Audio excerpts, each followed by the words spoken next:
ನಮಸ್ತೆ ಎಲ್ಲರಿಗೂ ರೋಹಿಣಿ ನಕ್ಷತ್ರ ಚಾನಲ್ಗೆ ಸ್ವಾಗತ. ಇವತ್ತು ನಾವು ಹಸಿಮೆಣಸಿನ್ಕಾಯಿಂದ ಉಪ್ಪೆಸರು ಖಾರ ಹೇಗೆ ಮಾಡೋದು ಅಂತ ನೋಡೋಣ. ನಾನಿಲ್ಲಿ ಹಸಿಮೆಣಸಿನ್ಕಾಯಿನ ಆಲ್ರೆಡಿ ಹುರಿದಿಟ್ಕೊಂಡಿದ್ದೀನಿ. ಅದ್ರ ಜೊತೆಗೆ ಸ್ವಲ್ಪ ಮೆಣಸು, ಜೀರಿಗೆ, ಬೆಳ್ಳುಳ್ಳಿ, ಉಪ್ಪು ಹಾಗೆ ಸಣ್ಣ ಗಾತ್ರದ ಒಂದು ಹುಣಸೆ ಹಣ್ಣನ್ನು ತೊಗೊಂಡಿದ್ದೀನಿ. ಈಗ ಇದನ್ನೆಲ್ಲ ಒಂದು ಮಿಕ್ಸಿ ಜಾರ್ಗೆ ಹಾಕಿ ಸ್ವಲ್ಪ ಕೊತ್ತಂಬರಿನ ಸೇರಿಸಿ ರುಬ್ಕೊಳ್ತೀನಿ. ಇದನ್ನು ತುಂಬ ಸಣ್ಣಗೆ ರುಬ್ಕೋಬೇಕಾಗುತ್ತೆ.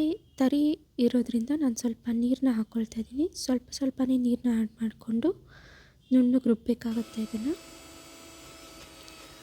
ಜಾಸ್ತಿ ನೀರು ಹಾಕ್ಕೊಂಬಿಡಿ ಒಟ್ಟಿಗೆ. ನೋಡಿ, ಈಗ ಸಣ್ಣದಾಗಿ ಇದು ರುಬ್ಬಿದೆ. ಇವಾಗ ಇದನ್ನು ನಾನೊಂದು ಬೌಲ್ಗೆ ಟ್ರಾನ್ಸ್ಫರ್ ಮಾಡಿ ಇಟ್ಕೊಳ್ತಾ ಇದ್ದೀನಿ. ತುಂಬ ಸಿಂಪಲ್ ಆದ ರೆಸಿಪಿ ಇದು. ಇದನ್ನು ಉಪ್ಸಾರು ಮಾಡಿದಾಗ ಅದ್ರ ಜೊತೆಗೆ ಉಪಯೋಗಿಸ್ಕೋಬೋದು. ಸೊಪ್ಪು ಸಾರಿಗಂತೂ ತುಂಬಾ ಚೆನ್ನಾಗಿರುತ್ತೆ. ಈ ವಿಡಿಯೋ ನೋಡಿದ್ದಕ್ಕಾಗಿ ಧನ್ಯವಾದಗಳು. Thank you so much.